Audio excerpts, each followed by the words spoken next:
नमस्कार दोस्तों, आशा करता हूं कि आप सब लोग स्वस्थ होंगे, खुश होंगे, प्रसन्न होंगे और संघर्ष करते हुए अपने जीवन में आगे बढ़ने का प्रयास कर रहे होंगे। दोस्तों, जैसा कि आप सबको पता है कि मैं अपने इस चैनल पर पढ़ाई लिखाई से संबंधित, सरकारी नौकरी से संबंधित और मोटिवेशनल वीडियोज़ लाता रहता हूं और आप लोगों के असीम प्रेम ने, स्नेह ने मेरे जो सब्सक्राइबर हैं वो 1100 से ज़्यादा करवा दिए हैं और जो वॉच टाइम है वो भी शीघ्र ही पूरा हो जाएगा। क्यों? और ऐसा मैं इसलिए बोल रहा हूँ क्योंकि एक भाई के कमेंट आया था कि सर क्या आपका जो चैनल है वो मोनेटाइज हो गया है, तो मैंने उनको रिप्लाई दिया था कि नहीं भाई, अभी इसका जो 4000 घंटे का वॉच टाइम वाला जो क्राइटेरिया है वो अभी मैंने पूरा नहीं किया है, लेकिन मुझे पूरा भरोसा है कि आप लोगों के सहयोग से मैं यह भी पूरा ज़रूर कर लूँगा। दोस्तों, अब बात आती है मुख्य रूप से इस बात की कि जो मैं यह वीडियो बना रहा हूँ, यह मैं इसलिए बना रहा हूँ, जो विज्ञान केस में अभी सुनवाई चल रही है उसके ऊपर बहुत सारे भाई बहन जानना चाहते हैं। सबसे पहला प्रश्न तो यह है कि क्या यह जो केस है सिर्फ़ और सिर्फ विज्ञान को ही सहयोग करेगा? तो दोस्तों देखो, भले ही मैं स्वयं विज्ञान का उम्मीदवार हूँ, तो विज्ञान मेरी पहली प्राथमिकता है, लेकिन मैंने बार बार अपने इस छोटे से यूट्यूब चैनल के माध्यम से रंजीत भाई को हमेशा सपोर्ट किया है। और यूट्यूब चैनल तो मैंने अभी मान लो कुछ महीने पहले किया है। जब मैं दिल्ली में भी रह रहा था तो फेसबुक, व्हाट्सअप, जहाँ से भी होता था, हमेशा रंजीत भाई को भी पूरी की पूरी अपना समर्थन था। और मैंने तो यहाँ तक लिखा था एक कमेंट में कि रंजीत भाई अगले सीएम हो सकते हैं। क्यों? क्योंकि जो व्यक्ति यार इतनी मेहनत कर रहा हो न्याय पाने के लिए, भले ही वो आप व्यक्ति कोर्ट में नहीं है लेकिन सड़क पर तो है। और यह लोकतंत्र है। लोकतंत्र में जो सबसे बड़ा न्याय है वो कौन करती है? जनता ही करती है। जनता जिसको चाहे जिता दे, जिसको चाहे हरा दे, तो जनता से बड़ा कोई नहीं है। और रंजीत भाई भले ही कोर्ट में नहीं है लेकिन वो सड़क पर 3 साल से हैं, 3 साल से संघर्ष कर रहे हैं। कोरोना के टाइम पर भी वो कर रहे थे। तो यार मेहनत रंग जरूर लाएगी और सभी पदों में वृद्धि होगी, कन्फर्म है।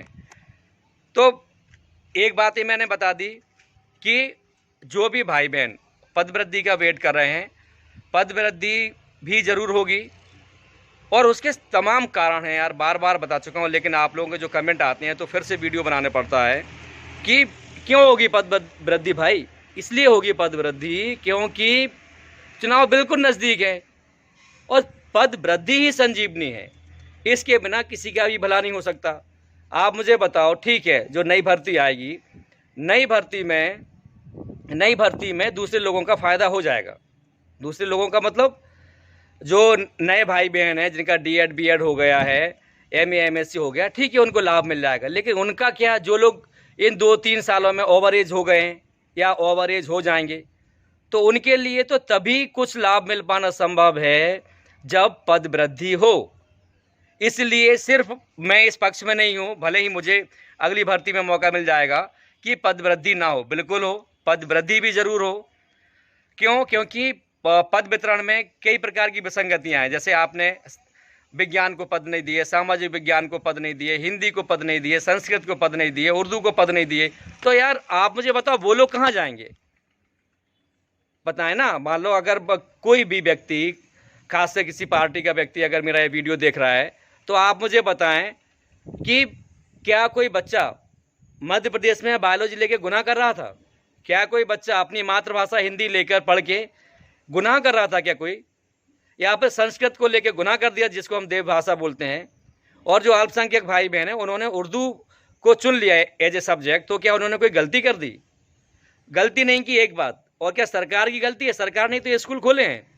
तो जब सरकार जैसे बार बार बोलती है कि सभी को बराबर का अधिकार, सभी को बराबर का अधिकार, तो भाई सब्जेक्ट को भी तो बराबर का अधिकार देंगे कि नहीं देंगे आप बोलते हैं कि माध्यमिक स्कूल में 3 शिक्षक रखेंगे, तो और सब्जेक्ट की पढ़ाई नहीं करवाएंगे क्या आप?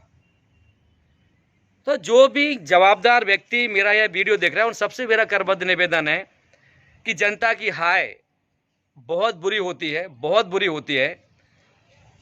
इसकी हाय ना लो आप। इसने बड़े से बड़े तंत्र को हिला के रख दिया है और जो वो तंत्र थे वो सारे के सारे तंत्र फेल हो गए हैं। क्यों? क्योंकि उन तंत्रों ने या उन तंत्रों में लगे हुए व्यक्तियों ने या संस्थानों में लगे हुए व्यक्तियों ने जनता को क्या समझा? नगण्य समझा। जनता को तो समझा कि जनता तो कुछ है ही नहीं। तो आप इस भ्रम में बिल्कुल ना रहें। ये मेरी आपको कोई चुनौती नहीं है। मैं तो आपको सिर्फ बता रहा हूँ जनता होने के नाते और आपका भी शुभचिंतक होने के नाते कि आप मुझे बताएं, आप जनता का ध्यान ना रखें। जनता, आप मुझे बताओ, जैसे बार बार मैंने बोला, मैं भी एक गरीब का बच्चा हूँ कि नहीं, मैं भी एक किसान का बच्चा हूँ कि नहीं।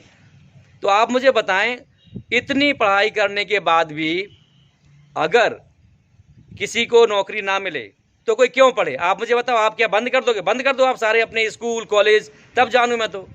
अगर आपको शिक्षा की कोई चिंता नहीं है तो आप सारे स्कूल्स कॉलेजेस बंद कर दो, पूरी जनता को अनपढ़ रहने दो।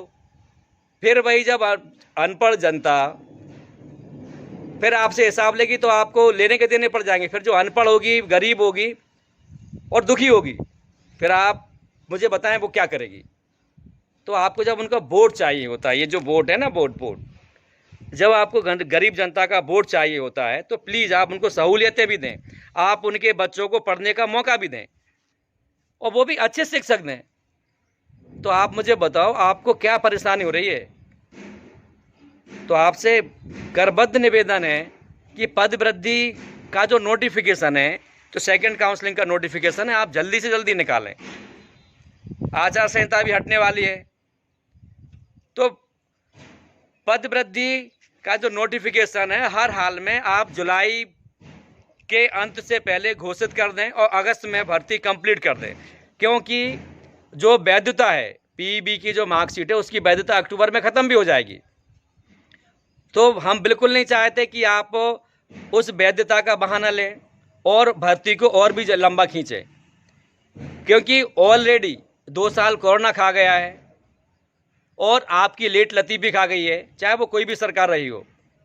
तो आप सिर्फ और सिर्फ इसको चुनावी मुद्दा बना के ना रखें, चुनाव से पहले ही गरीब जनता के बच्चों का भला कर दें, तभी जाके आपको कामयाबी मिलेगी, वरना आपको कामयाबी नहीं मिलेगी, ये पक्का है।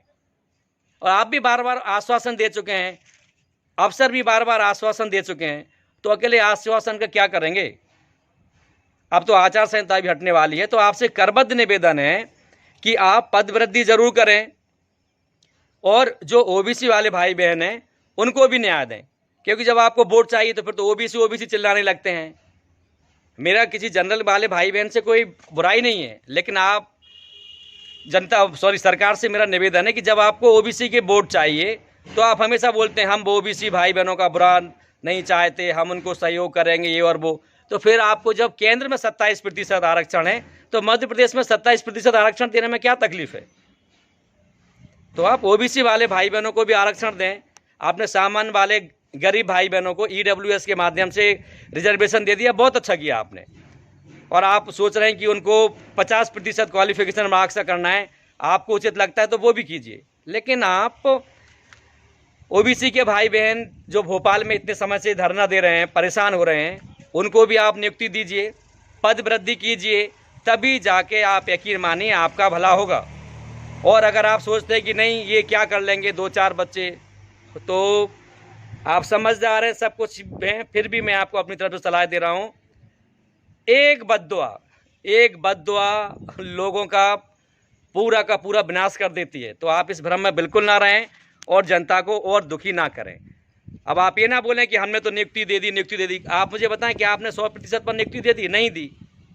कभी ये रोड़ा, कभी वो रोड़ा, कभी आचार संहिता, कभी कोरोना, कभी कोर्ट का, कितने सारे आपने बहाने बनाए। तो आपसे करबद्ध निवेदन है कि नोटिफिकेशन आचार संहिता जैसे ही हटती है आप अगले दिन ही नोटिफिकेशन जारी करें पद वृद्धि वाला, और पदों की संख्या सभी विषयों में इतनी रखें, खासकर जो उपेक्षित विषय हैं उनमें इतनी रखें कि हज़ारों की तादाद में बच्चे ज्वाइन कर सकें। तो आशा करूंगा कि दोस्तों आपको मेरा ये वीडियो पसंद आए। अगर आपको मेरा ये वीडियो पसंद आता तो प्लीज़ आप इसको लाइक करें, शेयर करें और जो भी कमी लगे कमेंट करें। और विज्ञान केस की जो बात है उसमें सुनवाई चल रही है और उसमें भी लाभ ज़रूर मिलेगा। कल ही उसकी सुनवाई है, कल 11 तारीख है, कल उसकी सुनवाई है। देखते हैं कल क्या डिसीजन आता है। तो जब तक के लिए आप लोग अपना ध्यान रखिए। जय हिंद, जय भारत। खुश रहिए, आगे बढ़िए और अपनी पढ़ाई से दूरी बिल्कुल मत बनाइए। पढ़ाई करते रहिए, पढ़ाई ही हमें कामयाबी दिलाएगी। जय हिंद।